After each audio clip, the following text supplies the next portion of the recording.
graça e paz, bom dia, que Deus a todos abençoe. Vamos à leitura da palavra de Deus na carta de Tiago, capítulo 5, do 13 em diante. Está alguém entre vós sofrendo?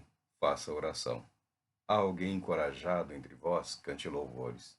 Alguém de vós está doente? Chame os presbíteros da igreja a fim de que estes orem sobre a pessoa enferma, ungindo-a com óleo em o nome do Senhor.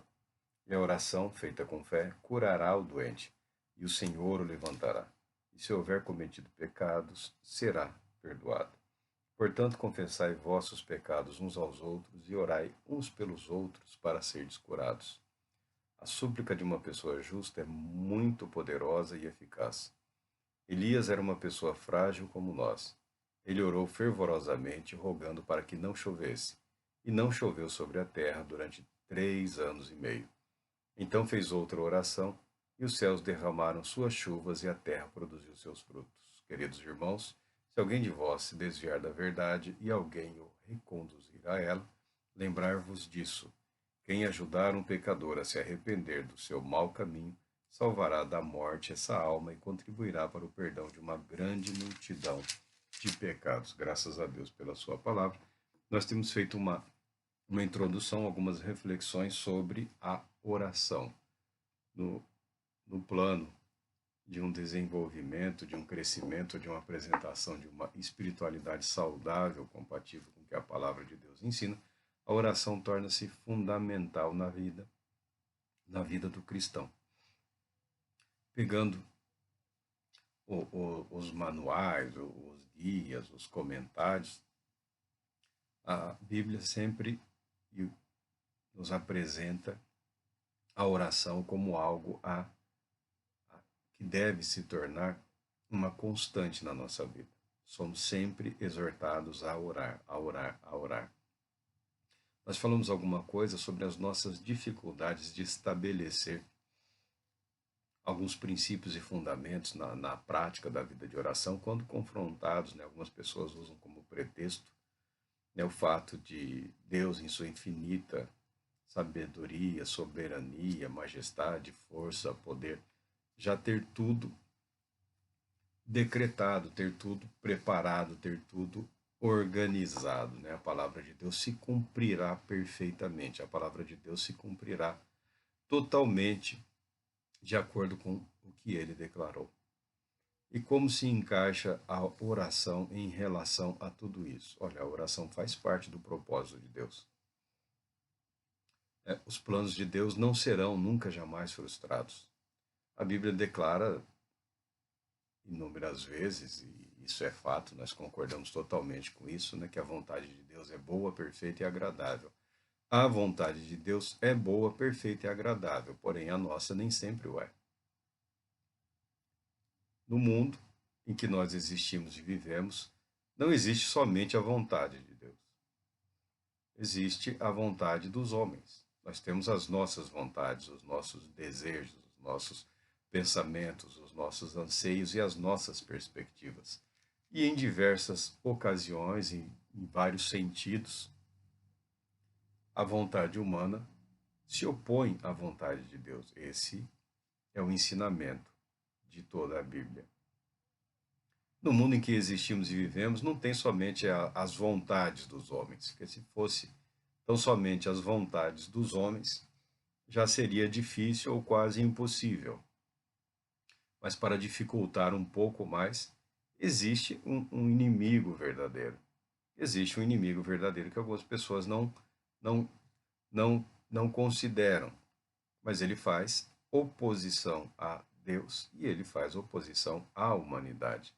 Na verdade, a obra do diabo, de Satanás ou do Satã, é tentar tomar para si a adoração que pertence única e exclusivamente a Deus, através do nosso Senhor e Cristo. Então, há várias vontades atuando no mundo, e a palavra de Deus declara que prevalecerá a vontade de Deus. Então, por que orarmos? Para que nós nos mantenhamos em comunhão com Deus e as nossas vidas estejam em sintonia com a vontade de Deus, com os ensinamentos de Deus, com os decretos de Deus, com o plano de Deus. Se tudo que Deus declarou e disse é verdadeiro, isso acaba se tornando algo fundamental para a nossa vida, fazermos parte desse propósito, desse plano de Deus. A espiritualidade não é necessariamente, né, não tem o objetivo específico de transformar a quem quer que seja numa pessoa diferenciada, né? Que nós diríamos assim, um tipo esquizoide, né? Um tipo caricato, né? No andar, no falar, no vestir-se, na maneira como se comunica com as demais pessoas. Não é esse o objetivo de se desenvolver uma espiritualidade saudável e equilibrada. O propósito é para que a nossa vida esteja em comunhão, esteja em sintonia, esteja em harmonia com aquilo que Deus declarou, com aquilo que nós acreditamos que é a verdade da palavra de Deus, em harmonia, em sintonia com o que foi ensinado há séculos e séculos e séculos, o que tem atingido, impactado a vida de milhões e milhões de pessoas através da história.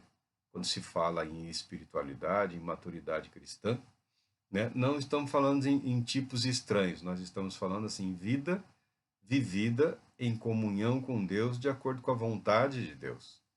Não com a ideia que alguns têm de se beneficiar disso. Não com o pensamento que alguns têm de que seria possível usar em benefício próprio, em proveito próprio, essa comunhão com o Pai. Há algumas coisas que nós falamos aqui, que nós pretendemos abordar nessas questões de disciplinas espirituais, de práticas. A oração é um mandamento, a oração é uma ordem. Né? Algumas coisas podem ser desenvolvidas naturalmente pelo indivíduo, pelo ser humano, sem necessariamente ter um vínculo religioso ou espiritual de fato. Algumas coisas são inerentes à condição humana, né? A mente humana, a intelectualidade, ao poder da vontade humana. Mas não é nisso que nós queremos nos apegar agora. Quando falamos de oração, esse é um texto que eu gosto muito. Esse é um texto que me orienta há muito tempo. É o texto de Tiago. Tiago é um livro de sabedoria, né? Tiago seria o equivalente ao livro de Provérbios do Novo Testamento. Nós acatamos os ensinamentos dos livros do Antigo, dos livros de sabedoria, né? Dos livros da Bíblia judaica, que nós chamamos de Antigo Testamento, né? Nós aceitamos e reconhecemos como inspirados, fazem parte da nossa vida, da nossa fé também, mas nós temos aqui a praticidade apontada pelo Tiago. Ele fala de oração, ele fala de oração como um reflexo da nossa fé. A vida de oração, a dedicar-se à oração, é um reflexo da nossa fé, da nossa confiança, da nossa dependência em Deus. E Tiago fala da oração em todas as circunstâncias da nossa vida. Por isso que nós falamos anteriormente, né? A oração não é só no momento da necessidade, ou as aflições não devem ser um obstáculo para que se mantenha uma rotina, um hábito de orar. Se acreditamos que Deus pode todas as coisas, e Ele de fato pode, tudo aquilo que Ele se comprometeu a realizar são possíveis, algumas são impossíveis para nós. Quando falamos que Deus fará o impossível, não é esse o ponto. Deus fará o impossível quando referindo-se à nossa perspectiva em relação à nossa fragilidade, à nossa dificuldade. O que é impossível aos homens é perfeitamente possível para Deus. Deus realizará os impossíveis da nossa vida. Em resposta à oração, Deus estabeleceu esse método, essa dinâmica para que mantenhamos uma vida de comunhão. E nós precisamos orar sim, para fazer os céus se lembrarem da verdade da palavra de Deus. Não, para que nós não nos esqueçamos em momento algum de qual é a boa, perfeita, né, maravilhosa vontade de Deus para as nossas vidas. Tiago aqui ele começa apresentando, ele cita o exemplo de Elias, o profeta Elias.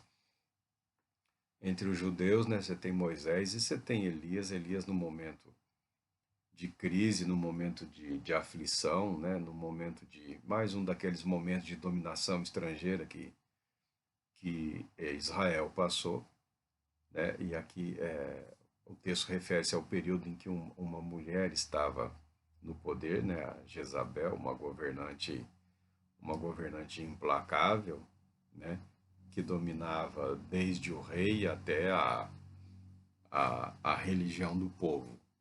Né?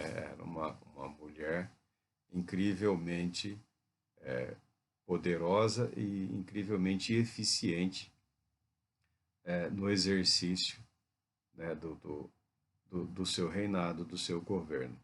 Nenhum compromisso com o Deus de Israel, nenhum compromisso com a verdade da palavra de Deus.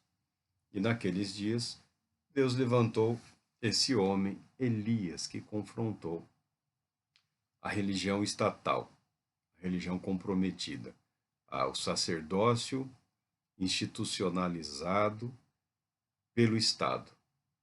Jezabel, né, sustentava, coordenava, dirigia toda uma instituição religiosa. Se o povo gosta de religião, eis aqui uma religião para eles. Né? O povo gosta aqui o povo é chegado em profecia. Então, os sacerdotes são profetas também. Pronto. Você dá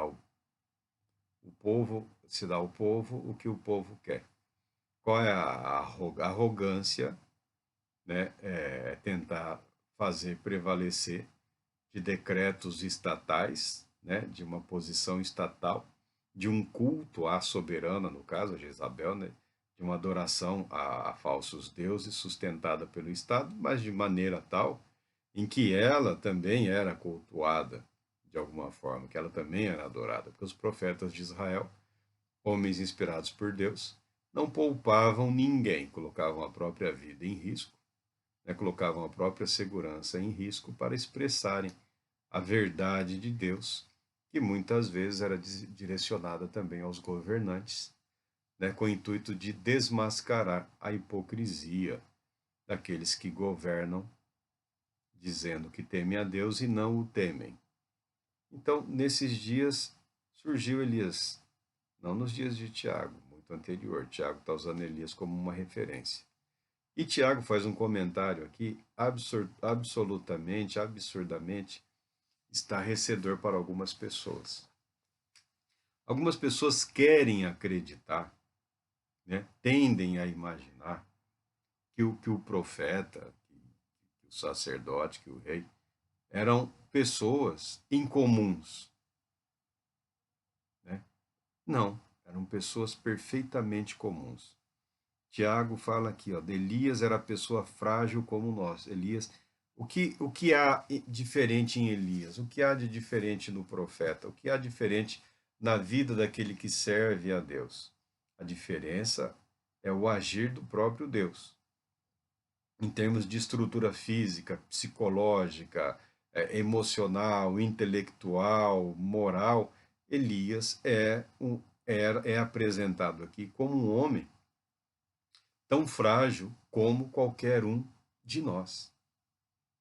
Como qualquer um de nós. Se você prestar atenção nesse texto aqui, você chegará à conclusão que nós não devemos permitir nem que os nossos mais terríveis fracassos, se é que há, nem que o nosso insucesso, nem que a enfermidade, nem que qualquer acontecimento ou eventos de qualquer natureza nos impeçam de manter uma vida de comunhão com Deus, uma vida de oração. Nem o pecado. Nem o pecado deve ser um impedimento. Nem o pecado deve ser um ponto final. Porque a vida de fé, a vida voltada para a comunhão com Cristo Jesus, com o nosso Senhor, é uma vida vivida na esperança. É uma viva esperança. Então, nem o pecado pode ser tido como um ponto final. talvez ponto e vírgula. Mas a nossa história deve continuar, a vida das pessoas deve continuar.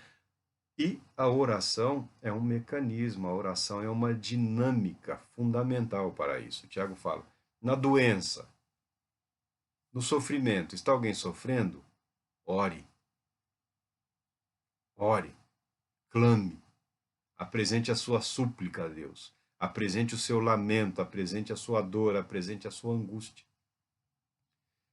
Há alguém encorajado, ou seja, está entusiasmado, está feliz, as coisas estão correndo bem, tudo ou quase tudo na sua vida está dando certo, você está vendo resultados naquilo que você faz, nos seus planos, os seus planos estão sendo estabelecidos por Deus, as coisas estão acontecendo conforme o planejado e esperado, cante louvores.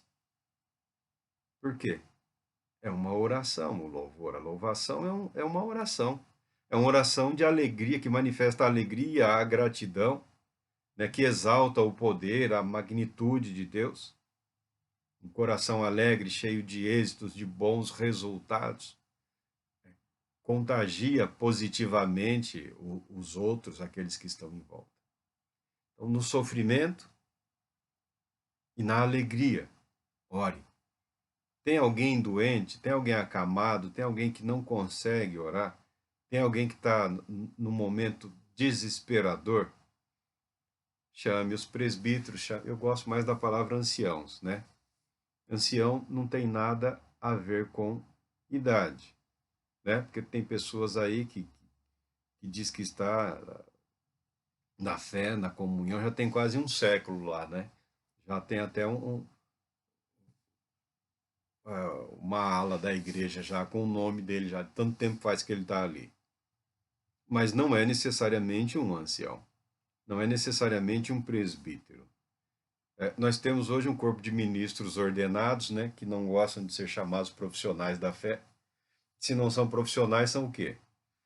Ah, somos servos de Deus ordenados, então tem que se comportar como tal. Tem que se submeter ao que a palavra de Deus ensina. Tem que estar apto a agir de acordo com a expectativa criada em função de um ministro, de um servo do Evangelho. A palavra de Deus declara aqui: está alguém doente?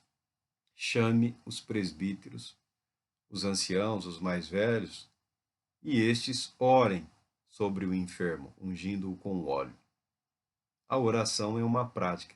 E nesse texto aqui, a oração feita com fé curará o doente, o Senhor o levantará. Há uma expectativa de cura. Ah, mas é uma cura emocional, psicológica? É uma cura. Por quê? A pessoa está com um problema emocional, psicológico? Porque alguém está morrendo e você vai curar a emoção. Não, a pessoa que está morrendo, os presbíteros vão orar sobre ela e essa pessoa vai ficar curada emocionalmente.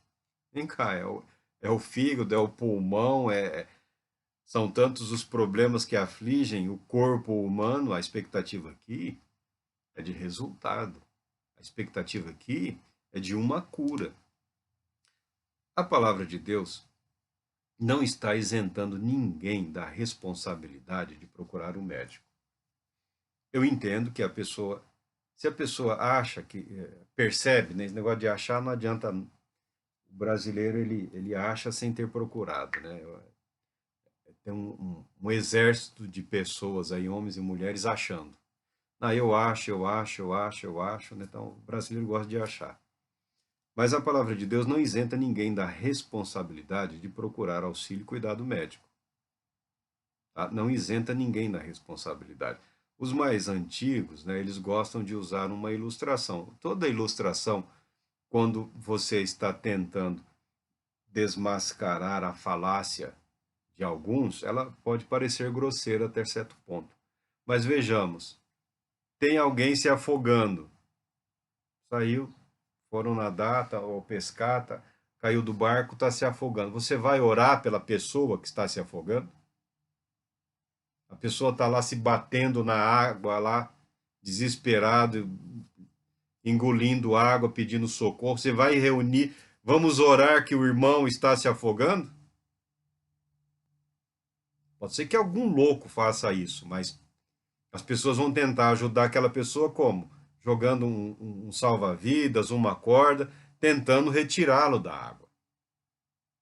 É uma necessidade objetiva, é prática.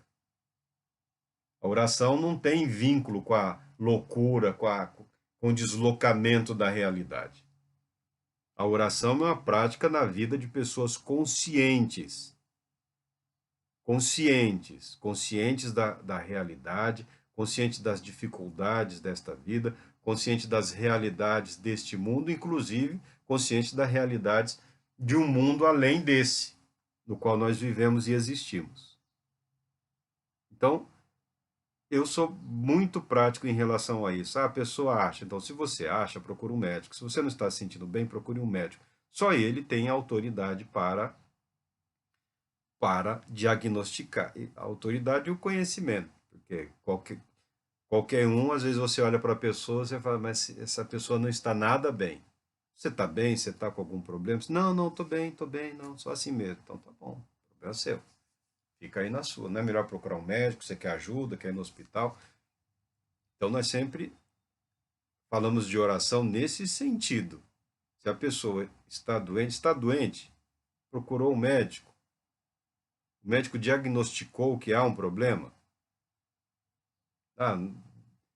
O médico disse que eu não tenho nada. Bom, alguma coisa você deve ter, então procura um psiquiatra. Se você nunca está bem, e organicamente, fisicamente você está bem, mas eu sinto, procura um psiquiatra, procura alguém para te ajudar a descobrir o que é que está acontecendo.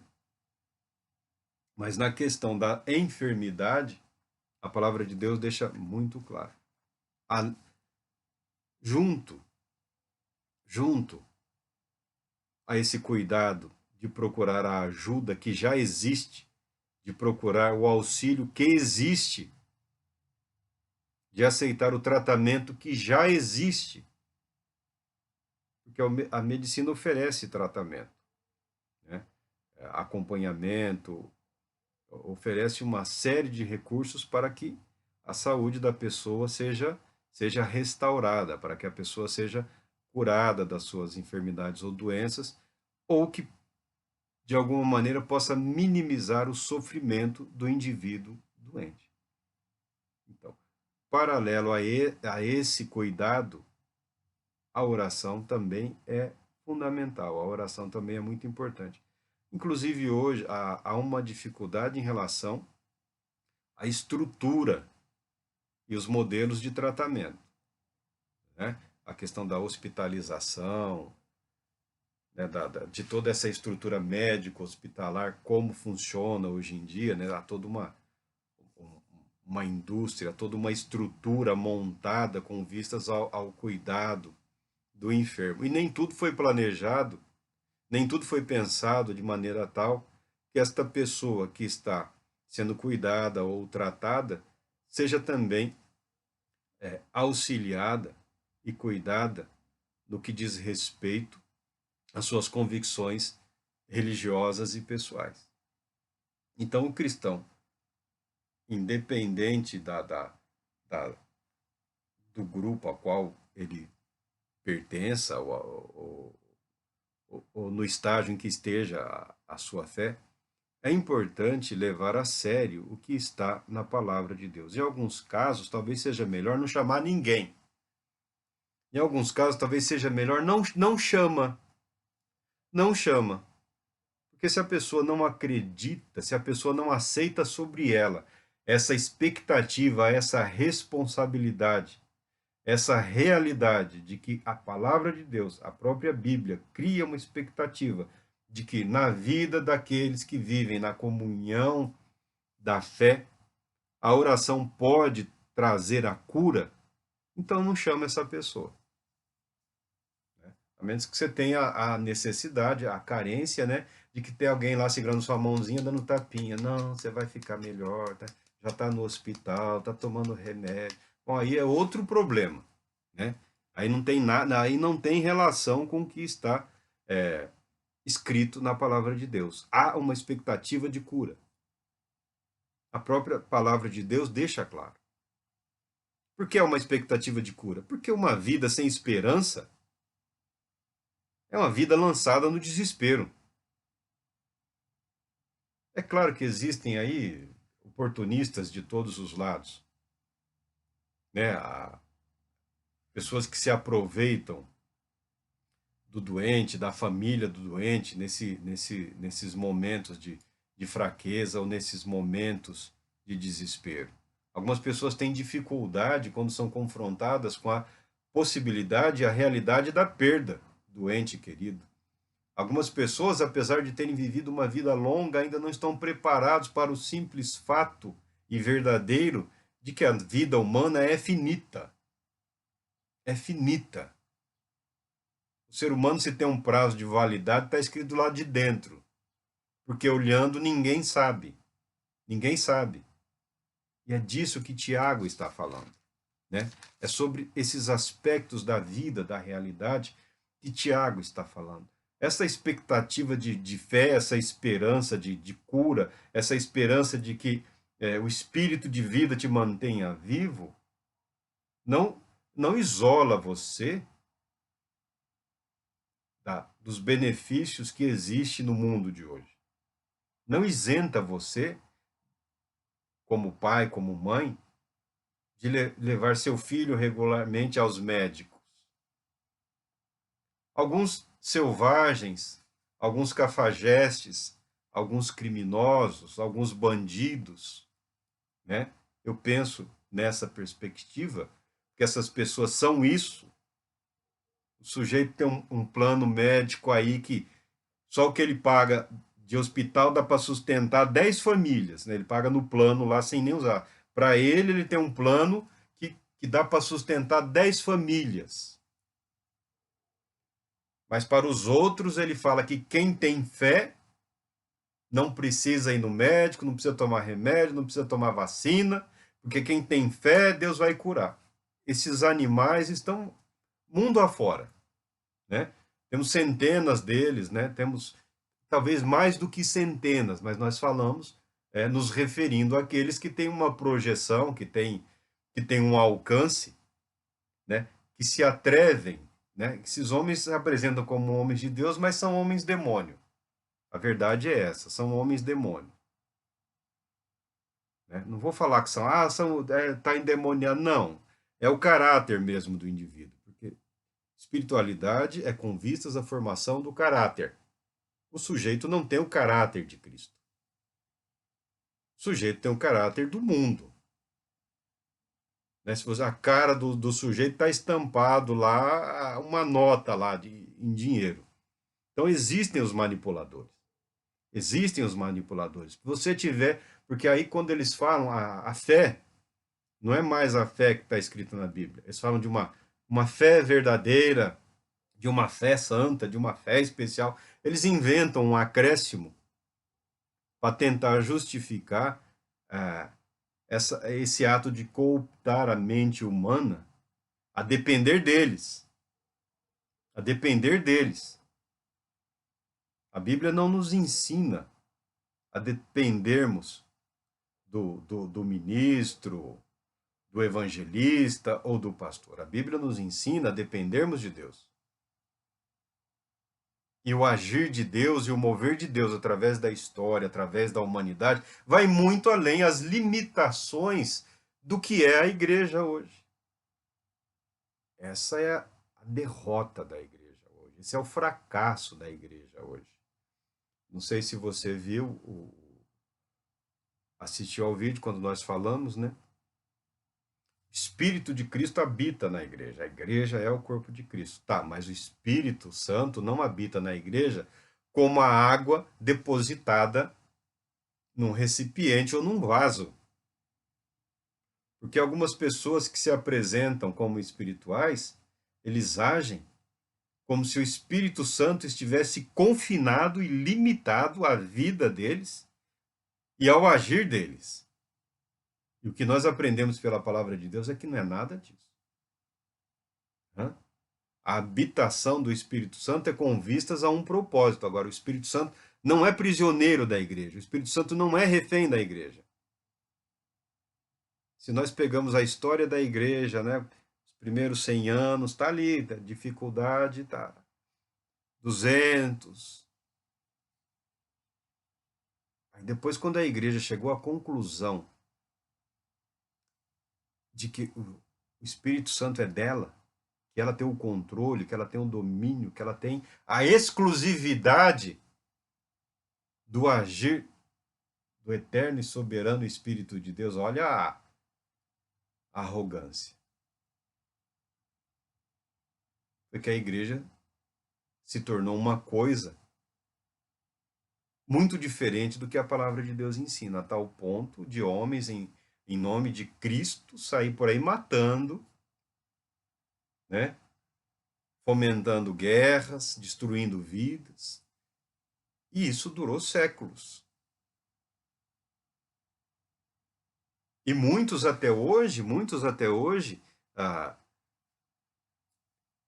protestantes, evangélicos, vou ficar só assim nessas duas palavras, porque há movimentos outros aí que, na nossa opinião, não vamos nem dizer que se perdeu, né?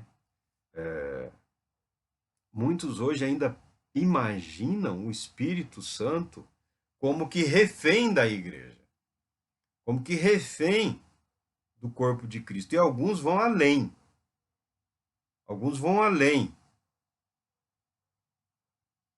né? Insinuando e às vezes até dizendo falsamente que o Espírito Santo atua nesse corpo aqui de ministro, né, de presbíteros, de bispos, de superintendentes, supervisores, exclusivamente. Nós não pensamos dessa maneira.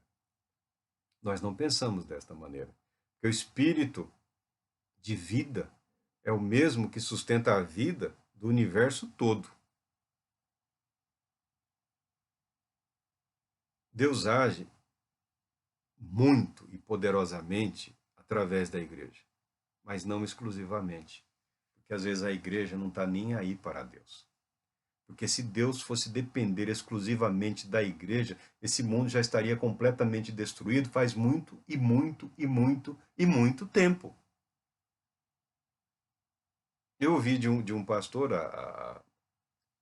quase tudo que eu falo diz respeito a muitos anos atrás, né? Muitos anos atrás. Por quê? Porque eu me dedico mais aos meus estudos, de vez em quando eu acompanho um ou outro, mas eu evito até para evitar ficar parafraseando, né? Eu gosto da ideia de que o vocabulário, de que as ideias, de que os conceitos que eu apresento aqui, muito embora não sendo meus exclusivamente, eu partilho dessas opiniões, desse compromisso, né? Agora, o vocabulário, a expressão, o raciocínio é meu, né? A fé não, a fé é de muitos, mas o raciocínio é meu. Mas eu ouvi um pastor falando e eu gostei dele, né? A igreja, ela precisa ser igreja. A igreja está muito preocupada em ser muita coisa, só não é igreja. E os evangélicos também entraram nessa paranoia. Em algum momento, a igreja ocidental, ela quis abraçar o mundo. E ela foi incorporando tudo. Vivendo numa cidade pequena, né, cidade de 100 mil habitantes ou menos, nós temos poucos recursos e quase nenhum acesso local, por exemplo, a teatro, atividades de recreação, de lazer. Os eventos, as possibilidades são pequenos. É um cineminha aí que está aí, né? Uma cidade que há 50 anos atrás tinha dois, hoje tem um cineminha, é um teatro municipal que é usado para quase tudo, mas você não tem uma empresa de teatro, você não tem uma companhia de dança ou eventos assim. Tem algumas poucas atividades na área de cultura, de lazer, de recreação, mas é pouca. E as igrejas acabam abraçando essa, essa necessidade humana de algum lazer, de recreação, de alguma atividade cultural, atividade artística e por aí afora. E para tentar justificar o que antes alguns selvagens falavam que era tudo era pecado, né? Ah, não pode jogar nem futebol de botão, que era pecado. Quantos jovens não foram excluídos das igrejas, né? Porque queria jogar futebol. Meu Deus do céu, não é jogo. Você vê o nível de incoerência, né? De falta de compromisso, de comprometimento com a realidade que havia, que imperou em muitas vidas. Mas ao contrário do que foi no passado, que não podia nada, né? Só podia trabalhar, né, e ir na igreja, ter seu casamentinho, sua vidinha lá limitada, pelo menos para o povo, né? Essas pessoas, esses homens hoje, alguns já estão morrendo, outros mudaram de ideia, viram que era um absurdo, aos poucos foram se reorganizando, viviam no medo, não viviam na fé, viviam no medo. E hoje apresenta-se tudo como atividade religiosa, quando não é. Quando não é. Teatro é teatro. Se o tema da peça é um tema religioso, tá, mas é teatro. Dança é dança. Tá? O lazer, a recreação, a arte. A pintura é pintura. Ah, é chamado de arte sacra. Por que chamado de arte sacra? Porque a motivação do artista é um elemento religioso. Mas a arte em si não é comunhão. A arte em si não é vida em Cristo. A arte em si não é o propósito de reunir a igreja como o corpo de Cristo para adorar a Deus e para cultuar. Então nós vivemos hoje situações aí paradoxais. Ocupa-se com tudo, com tudo, com tudo, mas esse tudo também é usado algumas vezes para aliviar a pressão da verdade do que a palavra de Deus ensina. Eu não estou dizendo ou insinuando que todas as pessoas são curadas ou têm que ser curadas, ou que mas todos os ministros têm que ter essa expectativa, essa esperança. Meu Deus, eu quero ser instrumento, eu quero ser instrumento da tua palavra e da tua verdade. Tenha misericórdia, se compadeça, abençoa essa vida e manifesta a cura. Qual o problema? Qual o problema de uma oração sincera? Qual o problema de aceitar sobre os ombros a resposta? Porque recebe o pagamento. O tapinha quer. A reverência também é aceita. Mas e o peso?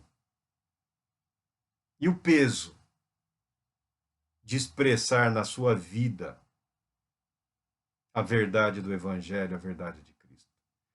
Qual é a diferença na vida de oração para uma eficácia, para uma vida plena? A diferença é total. Mas por que você fala isso? Porque as pessoas têm mentido. Porque a igreja tem mentido. A igreja tem apresentado, muitas vezes, um mero rascunho da pessoa de Cristo. Uma, uma silhueta, um rabisco. Não, mas nós proclamamos o evangelho todo para o homem todo, para... Não, não é verdade. O empenho evangelístico, que não é empenho evangelístico, né? É proselitismo puro.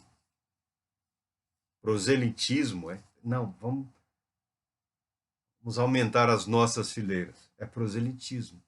Porque a proclamação do evangelho, sob essa perspectiva da espiritualidade cristã, de vidas maduras, porque o apóstolo Paulo fala: não me envergonho do evangelho, porque é o poder de Deus para a salvação de todo aquele que nele crê, do judeu, do grego. Por que Paulo fala: não me envergonho do evangelho? Porque apresentar o evangelho de Jesus Cristo é sinônimo de apresentar o próprio Jesus Cristo. Vidas em comunhão com Deus. vidas habitadas pelo Espírito de Deus, vidas que expressam o amor, a graça, a misericórdia, a paz de Deus, vidas vividas pela fé. Pode ter um exército de tagarelas aí falando de Jesus Cristo. Milhares e milhares. Mas a pregação do Evangelho, a comunicação do Evangelho, conforme ensina a palavra de Deus de fato, é apresentar a pessoa do Cristo vivo aos necessitados. A quem precisa do Cristo, aos pecadores, aos doentes, aos moribundos. Ah, mas você está exagerando. Eu estou exagerando? Eu estou exagerando? É exagero meu? É exagero meu dizer que a palavra de Deus criou essa expectativa e é uma expectativa intensa, que nos humilha. É uma expectativa que derruba toda a arrogância, joga no chão. Por que não apresentamos aqui métodos como orar, né? Alguns como bebezinho, né? Papai do céu. Ah, tem que ser de joelho. Ah, pode ser em pé. Ah, eu já não tenho mais idade, nem saúde, nem paciência para essas coisas, né? Porque a oração ela deve ser com sinceridade, com franqueza, com humildade, com devoção, com dependência, com humilhação a tal ponto de reconhecer que a nossa vida é Deus. Por isso que eu falei, o cristão não é muito respeitado hoje em dia. O cristão não é muito respeitado hoje em dia, porque ele não parece com Cristo. Você pode reunir as igrejas para o que você quiser. Faz lá o barulho, tem a alegria, isso, aqui, mas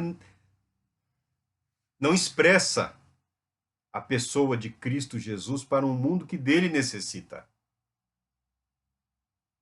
Tanto que pessoas estão chegando a Jesus Cristo mundo afora sem a igreja, porque a igreja está atrapalhando. A igreja chega com uma filosofia, com uma metodologia, com um projeto político, com um projeto educacional, com 1000 projetos, mas não tem Jesus Cristo. Não expressa Jesus Cristo. É um rascunho, parece que é uma sombra. Dá a impressão, são cristãos mesmo, vocês falam desse Jesus aí. Tem a ideia, né? Se prestar atenção, né? Se prestar muita atenção, parece que estão falando desse Jesus Cristo mesmo. Por quê? Tem essa expectativa na palavra de Deus. Jesus Cristo é aquele que alimentou multidões de famintos. Né? Jesus Cristo alimentou multidões. Jesus Cristo curou inúmeras pessoas. Muitas e muitas e muitas e muitas e muitas. Pessoas vinham de todos os lugares para serem curadas. Muitos iam para testar. Alguns iam para testar, outros para ver o que estava acontecendo, mas aqueles que necessitavam procuravam a Cristo.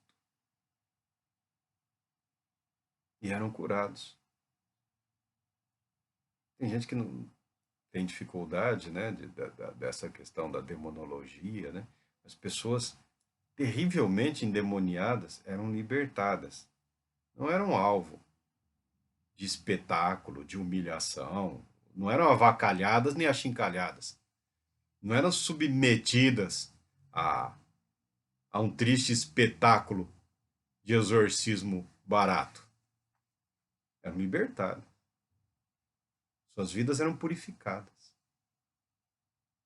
Suas vidas eram tocadas pela presença de Deus, que é luz. Nele não há trevas. Então, a oração, a vida de compromisso com a palavra de Deus, a vida de compromisso com a palavra viva, com o próprio Deus, a vida regida, dominada, controlada, a vida que busca harmonia, comunhão, alinhamento, sintonia como Espírito de Deus, ela também é uma vida vivida debaixo da expectativa de que haverá resultados. Quais resultados? Aqueles que a palavra de Deus ensina, aquele que Cristo ensina. Eu sei que nos dias de hoje, né, Marcos, você também está criando expectativa em relação às pessoas. Eu estou dizendo a verdade daquilo que eu acredito, a verdade daquilo que está escrito. Por quê?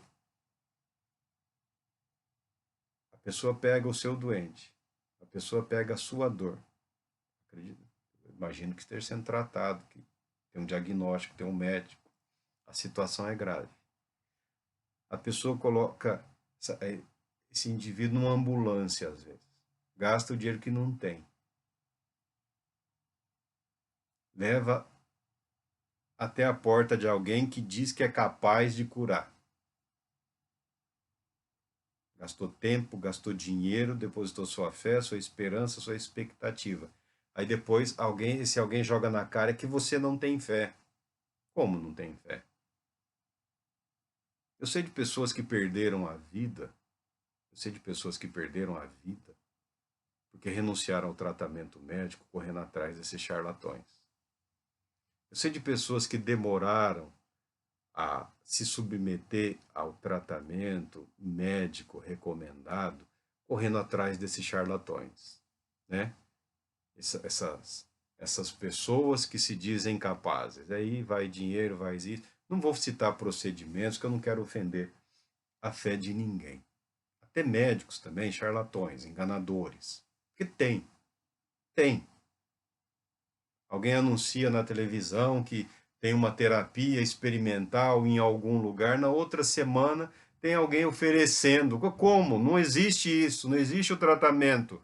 Não foi desenvolvido, é um experimento que está sendo realizado no instituto de pesquisa em algum lugar do mundo. Como é que esse sujeito aqui no interior do estado de São Paulo sabe fazer?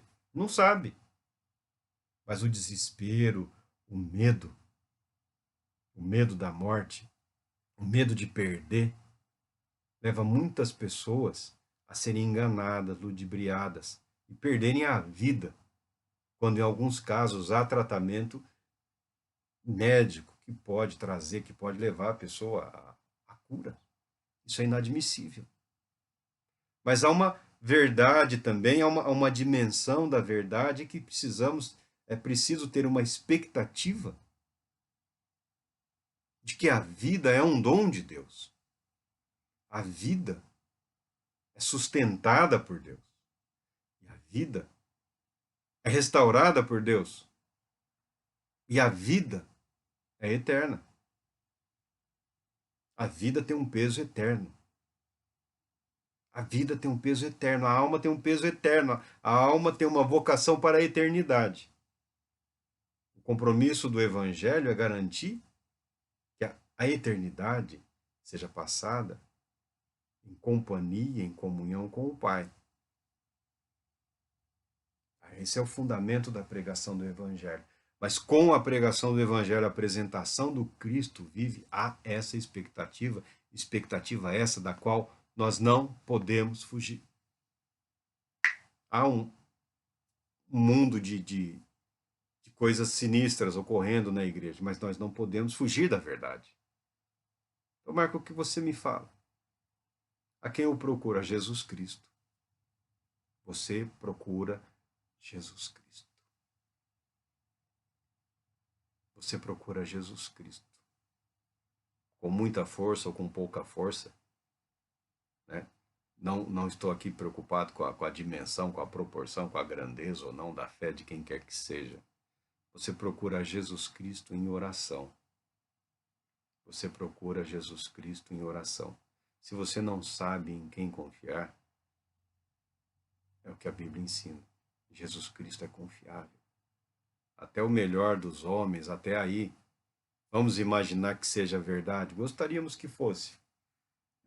O que faz e acontece não pode ser superior a Elias. Não pode. Por quê? Porque Elias era homem frágil, igual a qualquer um de nós. fragilidade por fragilidade, a sua pode ser instrumento nas mãos de Deus para trazer para a sua vida aquilo que Deus deseja e planeja. Fragilidade por fragilidade, você não precisa ficar nem se expondo a sua dor, os seus problemas, os seus fiascos, a quem quer que seja. Fragilidade por fragilidade, o Espírito de Deus que atuou na vida do profeta Elias é o mesmo Espírito que atua na vida da igreja. Pouco reconhecido, é claro. Muito manipulado no sentido de que as pessoas alegam ter essa comunhão com ele. Mas essa comunhão com ele é disponível a todos. Fragilidade por fragilidade, a minha serve para Deus. Fragilidade por fragilidade, a sua serve para Deus. A nossa fragilidade é instrumento da glória de Deus. Por isso, ore, confie em Deus. Creia nele, porque com certeza as bênçãos dele, a verdade dele se manifestarão na sua vida, nas nossas vidas. Deus te abençoe, querendo ele, retornaremos em breve.